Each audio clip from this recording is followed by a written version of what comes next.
দেশের অন্যান্য স্থানের মতো চট্টগ্রামেও দেখা দিয়েছে বোতলজাত ভোজ্য তেলের সংকট। বড় বড় কোম্পানিগুলো কৃত্রিম সংকট সৃষ্টি করছেন বলে অভিযোগ করছেন ব্যবসায়ীরা। চট্টগ্রামে বিভিন্ন বাজারে দেখা গেছে বেশিরভাগ দোকানে অল্প পরিমাণে বোতলজাত সয়াবিন তেল আছে, কয়েকটি দোকানে নেই। দোকানিরা বলছেন পুষ্টি, রূপচাঁদা ও তীরের মতো কোম্পানিগুলো তাদের কাছে তেল নেই বলে জানাচ্ছে।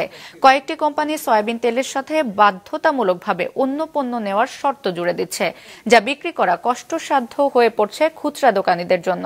সরবরাহ কম অপরিশোধিত সয়াবিন তেলেরও পণ্য না পাওয়ার জন্য সিন্ডিকেটকে দায়ী করছেন খুচরা ব্যবসায়ীরা। ওরা এক কথায় বলতেছে ওদের কাছে মাল নেই। মাল নিলে একটা 5 লিটার তেল নিলে 20 কেজি চাল নিতে হবে এক কার্টন। অর্থাৎ এক কার্টন 20 লিটার তেল নিলে 20 কেজি চাল, না হলে 40 কেজি চাল নিতে হবে। এখন চাল আমাদেরকে বলতেছে আমরা এখন কি চাল বিক্রি করবো তেলের সাথে, কিন্তু কাস্টমার সেটা নিচ্ছে না।